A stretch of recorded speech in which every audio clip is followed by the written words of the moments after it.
엣지 있는 통독. 신약 61번째 이야기. 교회 세움. 하나님의 경륜. 에베소서는 경륜의 책이다. 창세전부터 계획하신 하나님의 경륜을 전해준다. 그 경륜의 핵심 중 하나가 교회다. 교회는 역사나 우연의 산물이 아니라 경륜의 산물이다. 세상이 교회를 어떻게 판단하고 우리가 어떻게 생각하든 교회는 하나님의 영원한 목적의 중심에 있다. 에베소서의 주제는 교회다. 각 장마다 교회에 대한 묘사가 나온다. 예를 들면 비밀, 작품, 새 사람, 온전한 사람, 신부, 군사 등이다. 전반부는 교회 세움을, 후반부는 교회다움에 대해서 말하고 있다. 구원의 영광. 바울은 교회를 말하기 전에 우리가 받은 구원이 얼마나 영광스러운 것인지를 이야기한다.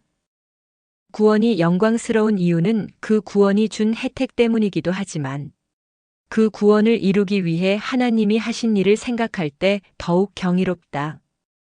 삼위로 존재하시는 하나님은 이 세상에 경륜을 펼치실 때 언제나 함께 일하신다. 세상을 창조하실 때도, 죄에 빠진 인류를 구원하실 때도 마찬가지다. 구원은 삼위 하나님의 동역으로 성부의 계획과 성자의 구속과 성령의 인치심의 결과다. 하나님은 그 구원의 영광으로 우리를 차별 없이 은혜로 부르셨다. 죄와 허물로 죽었던 우리를 살리셨고, 소망 없이 살던 우리에게 새 소망을 주셨다.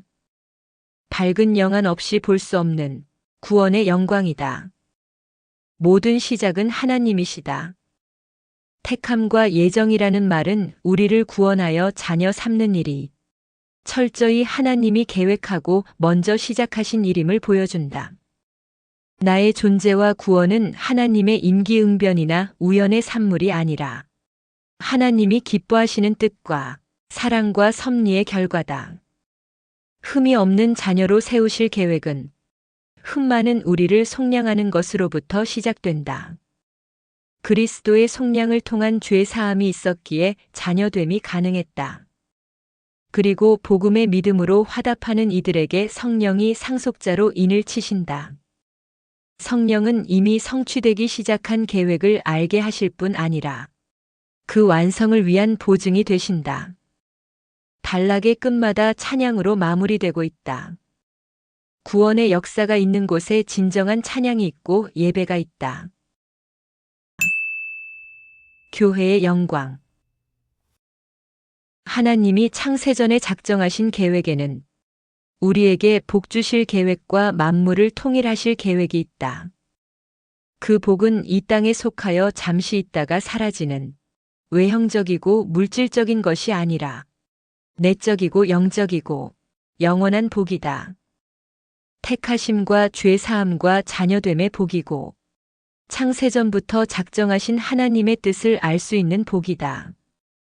또한 때가 되면 이루실 하나님의 구속 계획은 죄로 망가지기 전 보시기에 심히 좋았던 창조의 질서와 아름다움을 회복하고 완성하는 것이다.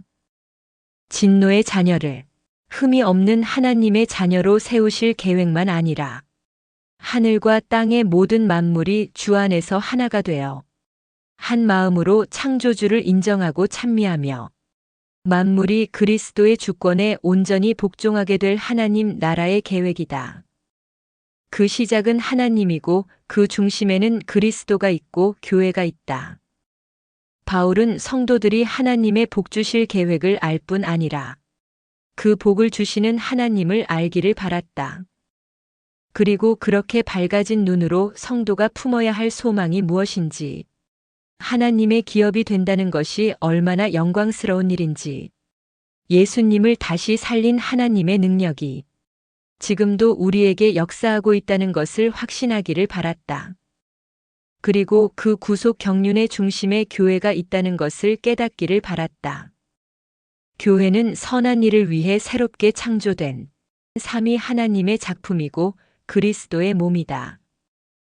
교회는 만물을 통일하시는 하나님의 구원이 가장 먼저 실현되는 곳이고, 만물 가운데 그 충만을 실현시켜야 할 사명을 받은 곳이다.